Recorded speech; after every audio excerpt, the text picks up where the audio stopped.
آج کی اس ویڈیو میں ہم آپ کو اس دیوار کے بارے میں تفصیل سے بتائیں گے کہ یہ دیوار کہاں موجود ہے اور اس بارے میں سائنسدانوں نے کیا انکشاف کیا ہے۔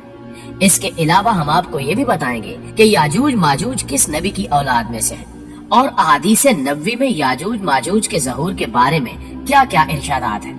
یہ تمام تر تفصیلات جاننے کے لیے ویڈیو کو آخر تک ضرور دیکھیے گا، اور اگر آپ کو یہ ویڈیو پسند آئے تو اسے لائک کرتے ہوئے سوشل میڈیا پر اپنے دیگر دوستوں کے ساتھ شیئر ضرور کیجیے گا۔ تو آئیے چل کر ویڈیو کا آغاز کرتے ہیں۔ ناظرین محترم، کہا جاتا ہے کہ حضرت ذوالقرنین علیہ السلام کے زمانے میں یاجوج و ماجوج کے حملے وبال جان بن گئے تھے۔ ان کی روک تھام کے لیے حضرت ذوالقرنین نے پہاڑوں کے مابین اونچی اور مضبوط دیوار تعمیر فرمائی۔ حضرت ذوالقرنین اور سر ذوالقرنین کا ذکر قرآن کریم کی سورہ الکاف میں موجود ہے۔ جن ذوالقرنین کا قرآن میں ذکر ہے، تاریخی طور پر وہ کون ہے، اس سلسلے میں مفسرین کے درمیان اختلاف ہے۔ تاریخ کی کتابوں کے مطالعے کے بعد لوگوں نے حضرت ذوالقرنین کی شخصیت اور صد ذوالقرنین یعنی ذوالقرنین کی تعمیر کردہ دیوار سے متعلق مختلف اندازے لگائے ہیں۔ بہت سے قدیم علماء اور مفکر سکندر اعظم کو ہی ذوالقرنین مانتے ہیں، مگر بعض اس کا انکار کر کے یہ دلیل پیش کرتے ہیں کہ ذوالقرنین دراصل حضرت سلیمان علیہ السلام کا خطاب تھا، اس لیے سکندر اعظم ذوالقرنین نہیں ہو سکتا۔ جدید زمانے کے کچھ مفسر اور مفکر ذوالقرنین کو قدیم ایرانی بادشاہ سائرس اعظم یعنی کورش اعظم کا دوسرا نام قرار دیتے ہیں، اور یہ نسبتاً زیادہ قرینے کے آس ہے۔ مگر بہرحال ابھی تک یقین کے ساتھ کسی شخصیت کو اس کا مصداق نہیں ٹھہرایا جا سکتا۔ حضرت ذوالقرنین کی بابت قرآن نے صراحت کی ہے کہ وہ ایسے حکمران تھے جن کو اللہ نے اسباب و وسائل کی فراوانی سے نوازا تھا۔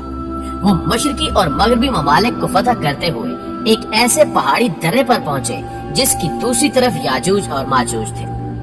قرآن کریم کی سورہ کاف میں بحوالہ یاجوج ماجوج حضرت ذوالقرنین کے حالات بیان کرتے ہوئے فرمایا گیا کہ جب وہ اپنی شمالی مہم کے دوران پہاڑوں کے درمیان پہنچا